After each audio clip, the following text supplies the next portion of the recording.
Well, good afternoon or good morning. Welcome to our PracticePower Academy live coaching webcast for August 3rd. Hope you're all having a great start to a very interesting month. You know, we'll talk about August in a little bit. I'm glad you took some time to spend some time with me today. Let me go over kind of the syllabus, how we do these webcasts, and then we're going to get right into the content. First off, I'll do a couple different things. Number one, I'm going to pick a couple topics, and I think we have 4 of them today.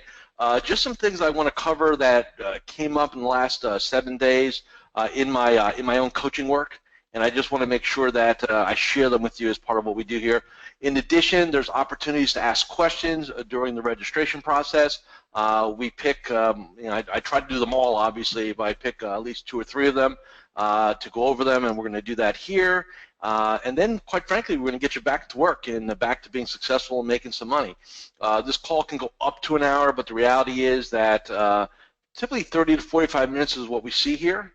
And with that being said, let's go ahead and get into it. So again, just a quick reiteration for those who've been around for a while. The reason why we started doing these webcasts a couple of months ago, this is one of the major significant enhancements, upgrades from PracticePower to PracticePower Academy. I love doing them. It gives me a chance to interact with you and to share with you kind of what's working now versus just putting a bunch of e-learnings together, right, from that perspective. Also, it's an opportunity for you to ask me questions. So one of the things as a PracticePower Academy member, you get an opportunity to ask me questions, leverage my nearly 25 years of just doing this. You know, I live, eat, and breathe this industry. So leverage that. You know, again, you know, the challenge that a lot of people have, and I run across this all the time in my work, you know, the 2 emotions that cost advisors the most amount of success in our industry is ego and arrogance, right? An ego saying, I don't need any help, an arrogance saying, I'm doing fine. You know, it's been fascinating in my work. You know, the people that retain me typically or the ones that already are successful, or looking to just get better, to the Jim Collins, right, good to great. The people that really need my help, they never step up. And that's why you see people, you know, 15, 20, 30 years in this industry, and, you know, they're scraping by, basically. And not because they're not smart, not because they don't know really how to do the business. They're too arrogant to ask for help, to put it all together. Just a little example there. All right. So again, this is what we're going to do. We are recording this, so if you have to bug out, or if you happen to not be able to attend one of these and you want to see kind of what was discussed and things like that, there always will be a replay available under the Webcast tab on dashboard. You'll find it there. All right. So with that being said, let's get into our topics for the week here. So number 1. You know, August monthly game plan. You know, here we are in the start of a new month. Again, whether you use the one on PracticePower, you have your own version of what you do, you store it on PracticePower, you use the download, whatever you like to do, the Excel file, make sure you have your August monthly game plan put together. You're very clear on your outcomes, what you want to do.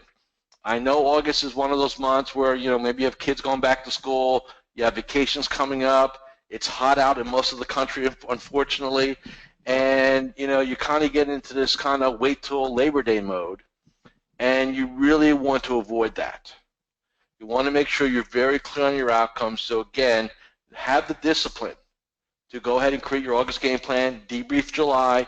Again, whatever tool you want to use is fine with me, but make sure you do something so you're absolutely clear on what your outcomes are. All right, so real quick on the monthly game plan. Number 2, let's talk about August and in terms of what it means in the business sense. All right, I've always found there are 2 months of every year that are extremely important to momentum. One of those is the month of January. We get started to a new year, right? That's where we want to do a lot of contacts. We want to kind of, you know, set the tone for the year by really focusing on habits, behaviors, contacts. August is the second most important month, which I know sounds odd because it's a summer month, right, to have momentum. So in August, what I want you to do is almost really replicate January. Make it a heavy contact month. People are not going to probably want to meet with you that often, but that's okay. Hey, clients, hey, how's your summer going? Again, touch base calls, right? How's your summer going? Blah, blah, blah. Hey, you know what? We really need to get together and handle X, whether X is additional assets, whether X is a financial plan, whether X is an insurance matter, whether X is an estate planning matter. You want to go ahead and say, hey, we need to get this handled, right? 8 out of 10 times they're going to say what? Yeah, I know, I'm busy, I'm on vacation, I'm at the beach, let's do this after Labor Day. No problem, let's pencil something in now, and I'll call to confirm, right? So in other words, what you want to do is reach out to your clients, to your prospect, hey, how's summer's going, blah, blah, blah. If you have to, talk about the weather, fine with that, but you want to get them committed to doing something. What a lot of advisors do, and this is where they get sabotaged, their brain goes, oh, it's August, nobody wants to talk, nobody wants to meet, nobody wants to do anything, and we really go into this heavy-duty kind of hanging out shopkeeper mode, and then, you know, Labor Day or the Tuesday after Labor Day comes, right, and then we're going to think we're going to flick this magical switch, and we're just going to roll. And it doesn't work that way. Even if you had 50 people that can do business with you right now, and you said to me, I'm not going to touch those people until after Labor Day, it's going to take you weeks to get them scheduled. It's going to take you subsequent weeks to get business done. And the next thing you know, you're pushing on November, and you're running out of year. Don't do that. Use August as a time to set the tone for the month. I've said this to my clients for many years. August is the month that sets the tone for the fall. So you want to just kind of blow off August, and look, I want you to take vacation. August is, I'm taking 2 weeks myself. I'm going to go out to Seattle for my Magellan Mastermind meeting. I'm going to hang there for a little bit because it's cool there, right? But I still have 3 weeks to crush it before that happens. So take your vacation time, totally fine with that. But make sure that when you're in the office that you're driving your results. Make August the second heaviest contact month of the year, January being the first. Critically important, okay? Just want to put that out there. Next, something that I totally believe in, is critically important, it's been a big factor in my life, is investing in yourself, both personally and professionally. So one of the modules that we have, I do believe it's module number 5 in the business planning process, right, in the business plan builder, is basically like a, well, if you print it out, it's like a 2-pager. It's your personal and professional development game plan, okay? Here are my beliefs, and you can either agree with these or disagree, totally understand that. Number 1 is you are the business. You are the core product. You, the advisor, the human being. Not your fancy planning process or your fancy way you run money or your, you know, black box asset allocation process. The old saying, it's still true and it will always be true, which is people buy you first, then they buy your products, services, and what you have to do, right? Old saying, still holds true today. So if that's the case, what do you do to improve yourself, right? And just like any business, right, if we were a manufacturing company, if we were a software company, if we were a service company, we would have a line on a budget item for research and development, right, R&D budgets, right? Well, in our world, we have a PD budget, personal development, professional development, right? And what we want, my rule is, and it's totally up to you how you want to do this, allocate between 5 and 10% of your income, revenue, however, whatever kind of, you know, it makes sense to you. Take 5 or 10% of that, make that a line item, and go make yourself a better you. Now, what could you do with that? Well, as self-serving as it sounds, part of that is your membership in PracticePower Academy, right? Number 2, personal coach. Number 3, maybe there's some designations or some trainings you need to get, right? Maybe a CFP, you know, maybe an FI, maybe some other things you need to do, a CMA, CFA, whatever you're into, right? From that perspective, AIF. So whatever you need to do from a designation standpoint, again, budget for that, right? Maybe there's some skill sets you need to get, sales training. Maybe you need a personal trainer and make yourself look better. Maybe you need a personal shopper or a nutritionist, or go to the doctor, or yoga classes or golf lessons, whatever you need to make you a better you. That's what you want. That's what you want to invest in. Seminars, events, right? Things like that. This is where you draw your line item from. And what's been really cool in my work, and I've been doing this now for, again, well over 20 years, is that when you have an advisor, and let's say their revenue is $50,000 a year, so like a baby broker, right? Well, let's keep math simple, 10%. So on 50,000, maybe they have 5,000 they can use. Well, you could probably get a coach for that. You might get to a couple conferences, things like that. But over a course of a career, when that $50,000 person now goes to $250,000, and now I got a $25,000 a year budget, and they go to $500,000, and they've got a $50,000 a year budget, and some of my clients who really have $100,000 a year PD budgets, you can go to any conference you want. You can attend any seminar you want. You can hire the best coaches. You could join the best masterminds. You can do all these things because you have the line item. You can have a personal trainer, a nutritionist. I mean, you can really build a whole infrastructure around yourself to make you the best. So it doesn't matter when you start. And look, if 10% is too high, you can do 5. And I know some of you may sit there and say, yeah, but there's that old story again, right?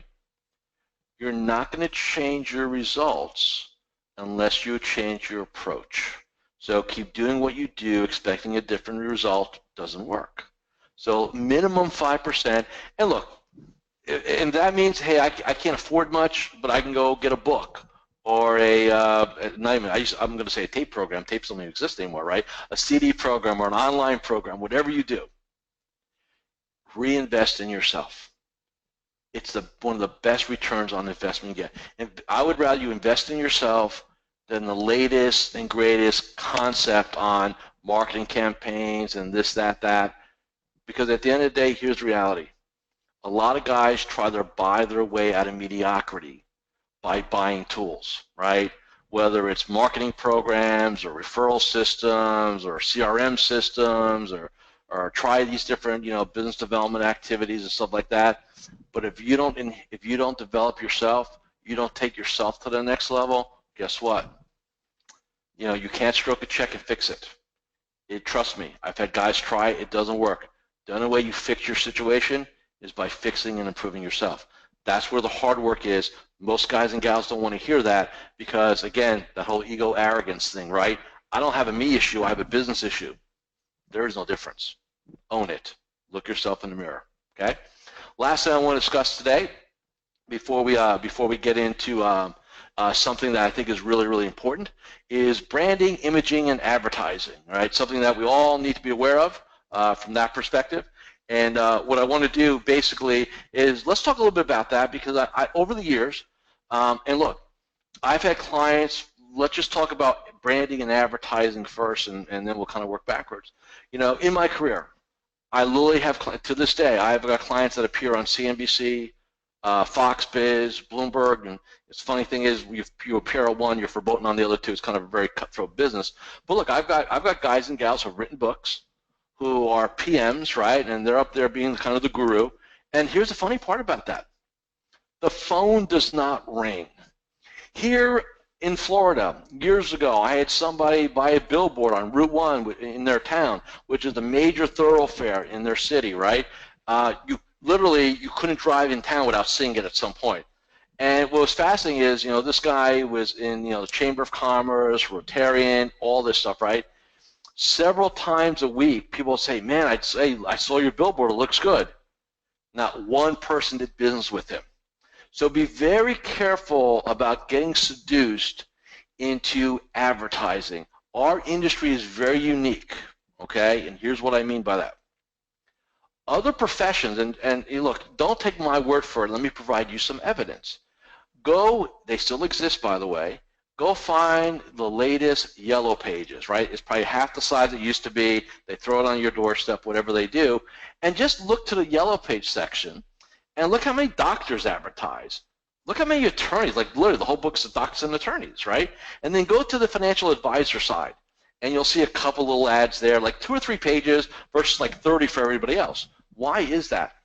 For whatever, look, and I've been asking this question for decades, for whatever reason, our profession, advertising, especially image advertising, is ineffective. So like running, taking ads out in, various, look, you do it because you want to contribute, that's great, just don't expect anything back, right? And it doesn't mean it won't work. I mean, every once in a while things will happen, but when you look at a return on investment, so for example, if you spend $1,000 a month on image advertising in the local paper, $1,000, $12,000 a year, you might get 1 client, maybe you get 2. So your brain goes, oh, okay, kind of works. What would happen if you took that same $1,000 and did a monthly client event and invited clients to come and invite guests and then have a 500-person mail list of the demographic that you want to attract, and you invite them, and it costs you the same 1,000. Over the course of the year, do you think you'd source more than 2 clients? My answer to that is absolutely yes. So, and hence, you would get a better return on your investment. So just be very careful about how much you spend on advertising and what you do and things like that, because again, I see a lot of guys throw money away doing what I call dumb. Part of my role as a coach is to have my clients not do dumb things, right, with their money. And sometimes advertising is one of the dumbest things you can do. Just be aware of that. If you want to do something that's direct, that's fine. So I just want to bring that to your attention. Now, branding. Branding to me is really about 2 things. What does your website look like, and are you proud of it? What does your LinkedIn profile look like? Are you proud of it? So in other words, is it where it can be? Have you elevated it? Have you always pushed it? Ideally, what you want to do with your branding is every quarter, you want to, again, in your strategic time, you want to go ahead and basically carve out some time and do a branding review, okay? What does my website look like? What's my LinkedIn profile look like? If you happen to have a Facebook business page, which a certain number of my clients are now starting to get involved in as their compliance opens up that channel, if you will, right? Where are we? What can be done? Because here's the reality. Most firms, unless you're pure RIA and you deal with yourself that way, but most firms, even on the independent side, obviously they have relationships with vendors. They will not tell you when the new things are out. Hey, we got this new enhancement, this new upgrade. You got to call and find out, hey, what can we do these days? I was just at I did a 2-day training for a major firm out in Denver recently, and we just so happened to have the marketing and advertising person in the room with us as a co-host. And this person said, oh yeah, well, now we can do this, this, this, and everybody in the room's going, well, when did that happen, right? And they said, oh, a couple of months ago. Most firms are horrible communicators. So once a quarter, check in with your web vendor, check in with your firm. Hey, what can we do? What are the new rules? Because look, even compliance rules, they're constantly changing and evolving. So just because you heard something 6 months ago or a year ago, it doesn't mean that's exactly the way it is. So just kind of keep that in mind, okay, from that perspective. So again, advertising, like I said, if you want to do something for the community because, a little flyer here, do it because out of the goodness of your heart, not on the P&L side, right? Branding and imaging to me is all about online presence, website, LinkedIn profile. Also remember this, they are both your first impression. Years ago, and we all can relate to this, when an advisor wanted to make a first impression, how was that typically done? Well, maybe it's something you sent a prospect, right, a package, if you will. Maybe it was when they came to your office, they saw the office building, how the lobby looked, what the offices looked like, right? And then what else did they do? When they met you for the first time, what was your presence like? Did you look professional? Did you sound professional? In essence, did they like you? Did you have rapport, right? Those were all elements of first impression. Today, not so anymore. First impressions are what's on your website, how does it look, what's on your LinkedIn profile, how does it look, okay? So I highly recommend you put some time to that. in terms of it, okay, going forward. All right, so those are 4 things I wanted to just throw on the board today for everybody, things that I've been dealing with the last 7 days with my personal clients. Let's go on to member questions, and what we always like to do is see if the member's here. If they are, great. If not, no big deal. I don't see Ashley here, so I'm going to answer her question best I can. What's the appropriate amount of time for an established advisor to spend prospecting weekly? I still want to grow double assets. So, here's what I would say. It depends on the following criteria. Number 1, what does the marketing game plan look like? Are we doing what I call a leverage program? Leverage program means this. I am going to work through introductions and referrals with my existing clients, right? Leverage. I'm going to optimize them through financial planning, gathering outside assets, cross-sell in terms of insurances, lending, planning, wherever else I need to do. Again, leverage, right? Or am I going to do something that's unleveraged? Seminars, networking, centers of influence, things like that. So it's going to depend, quite frankly, on the mode that you take. Quite frankly, prospecting is done every day, all day. What do I mean by that? Well, if you think about it, if you're talking to your clients, doing touch-base calls, what are we going to do? Hey, don't keep me a secret. Keep me in mind if you know somebody else I can help, right? Whatever your introduction language is, we're going to do that constantly. What else do we do every day in most cases? Reviews. Well, what are reviews about? Outside assets, additional opportunities, and oh, by the way, guess what? Don't keep me a secret. So I think you're prospecting throughout the day, throughout your process, and then if you need some very specific windows to go do networking and things like that, that's fine. But to me, time is irrelevant. So one of the things I would take maybe some question on Ashley's question is time. We don't get paid by the hour in this business. So I'm always a little concerned about when we do a lot of time measurement because let's face it. Example, I'm going to devote 1 hour a day to prospecting. Okay? Here comes the hour. It's now 12:20. So from 12:20 to 1:20, I'm going to prospect. So what do? Well, if you're gonna play, right? Maybe you'll call a couple of people, leave some messages. Maybe you'll send a couple of emails out. Oh, then a client calls. Oh, I gotta go deal with that, right? Or the wholesaler comes walking in the door. Let me go talk to that person. Oh, hour's up, and you made like 2 or 3 you call 2 or 3 people. You maybe pinged 1 or 2 via email. Hey, I spent my hour. Done, right? It's a lie. You spent maybe 10 minutes prospecting, not 60, right? So what I would care about is actions, activities, output, right, from that perspective. So I would rather actually say something like, hey, hypothetically, every day, I'm going to make sure out of my 15 contacts a day, I'm going to make sure I'm going to raise it to 20, and 10 of those 20 are going to be prospects. Either referrals I got that I couldn't get them on the board, or my pipeline, or I'm going to go elephant hunt. I'm gonna send some emails out to some people in the community, see if I can drum up some interest that way, see if I can help in any way. I'm gonna go be very action and activity oriented and set those standards versus a time standard. I just think that's so much better.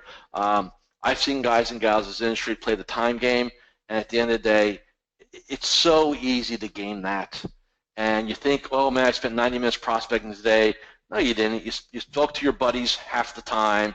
You BS with this person here for 10 minutes, and you did 20 minutes worth of work, right? So don't play the game. Always on action activities, okay? Let's go to Mike. Let me see if Mike's here. And for those who are watching me, yes, I have a little board on the right here so I can see who's here. I don't see Mike here either. No harm, no foul. I have a number of prospects in my pipeline. Good, right? How long should I follow up on them before I move on? Great question. I get that asked often. My pat answer is going to be until they tell you to drop dead or worse, right? So unless they tell you to go jump or say something about your mom or something that's really kind of condescending, hey, look, they've absolutely said they're not going to come back. I never give up on a prospect. Why? You just don't know when they're going to be ready. Great example, probably the most extreme example I have. A client in Long Island. Years ago, they did a lot of rollover seminars. The typical Ruth Chris, go spend $50 on dinner, vitamins, stuff like that. And, they really built a pretty good business on that. And then they were able to kind of get out of that business, right, and leverage and stuff like that. But one of the parts, it's a mother-son team. The son, who's the junior on the team, what he was always good at was staying in touch with people. And, years, I think maybe probably 8 years ago, they had a person come to the workshop and sat down, and they kind of did the whole meeting process and stuff like that. The bottom line is they didn't get him as a client. He decided to go with his brother's advisor because of the relationship. It's what it is. 8 years ago, before my time. The funny thing is that he never dropped him off the list. So literally twice a year, every 6 months, he'd call him and check in, see how things were going and how things are with the current advisor, and everything would be fine. And so most advisors would sit there and say, well, man, this is just a waste of time. Why am I monkeying with this? Well, a year ago, he made one of those calls. And it just so happened, he said, I've been thinking about you. My brother, so-and-so, my current advisor, XYZ firm, is retiring, and I don't like the new guy. I want to come talk to you. I want to bring my business to you. And I said, do you think you would have gotten that opportunity had you not stayed in touch? He goes, absolutely not. I know that for a fact. So let's talk about this as rational business people here. Follow up. What does that really entail here? You're going to put them on your newsletter list. You're going to invite them to your events. You're going to send them an email. Hey, how's your summer going? Hit me back. Let me know what's going on. You may get on the phone and leave a voicemail. Is that really that difficult? Am I asking you to give blood? No. That, in essence, is probably the hardest thing we do in an industry. And it's simple. It's BS at the end of the day. So to Mike, I'd say never give up. You're going to ping them. You just got to figure out your cycles, right? And this is where, again, your contact manager, your CRM comes into play, where you've got all your prospects in there. You have your call cycle, just like we do with our clients, right? We have our touch-base calls. You create the same pattern for your prospects, whether it should be a 90-day window, a 180-day window, a 30-day window, whenever you need to ping them, and then you're dripping on them constantly. You never give up because you just don't know when they're going to be ready. Even in my space, I got a call last week from somebody who said, look, I've been getting your blog, newsletter, whatever you've been doing for 6 years. And he goes, I'm ready to talk to you. So great, right? You just don't know when a human being's going to get up and say, now's the time for change. But you've got to be, but I can tell you this, unless they know of you, unless they're aware of you, unless you're opening, kind of rolling out the carpet, right, and opening the door for them, they won't come on their own. So you've got to be always re-inviting them. So always be following up, okay? Last thing for Sarah, then we'll kind of wrap this up, is her question is, I have a situation where I've been referred to a couple as an advisor, okay? Referral, we like that, right? Advisor, interesting, who does not do a good job. Well, there's something shocking, right, from that perspective. So what has to be done when you look at it, with Sarah? So first thing I would say is, number one, what you need to do is, have they made a determination that they need to fire the current advisor? I mean, that to me is critically important. They've got to be willing to do that. They've got to be willing to say, you know what, I've got to fire my person from that perspective. Okay, so that needs to happen. The other thing I would say is, once you get the person to admit that basically, they've got to fire their current advisor. So what a lot of advisors try to do in a situation like Sarah's is they try to overwhelm the prospect with all the goodies they have, right? I'm with XYZ firm. I've had the guy or gal for 20 years. We're not happy. We're dissatisfied, whatever. What most advisors then go into is, oh, okay, I'm sorry to hear that. Well, let me tell you what we do, right? And they kind of get into this whole big process here. And what happens when you do that is you don't solve the big problem first, which is, have they decided to fire the incumbent? So you're faced with really two elements here in this scenario. Element number one is, are they ready to say goodbye to their current advisor? Then element number 2, am I the right advisor for them, right? There's really 2 separate functions here. Most advisors try to handle function 2 because they don't want to play with function 1 because it's dirty business in a lot of people's minds. In my mind, it's what has to get done. So, Sarah, in your case, what I would say is, I'd ask them very specific questions. Well, why aren't you happy? What specifically is, what specifically are you not getting, right? And if you go and get it, if you're an Elite Access member, you can go into the Sales Training Center and see how we do this inside of Meeting Mastery.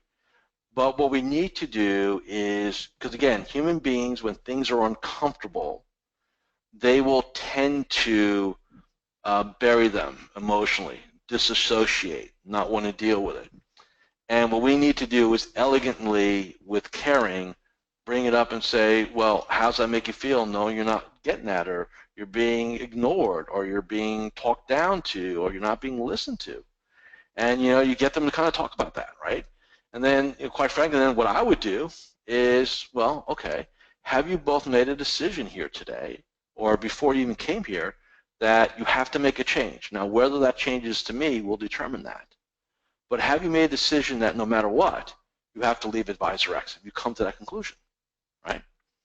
And if they don't say yes, then you got to go back and say, well, then how are you going to hire me, potentially, if you haven't already decided to fire them, right?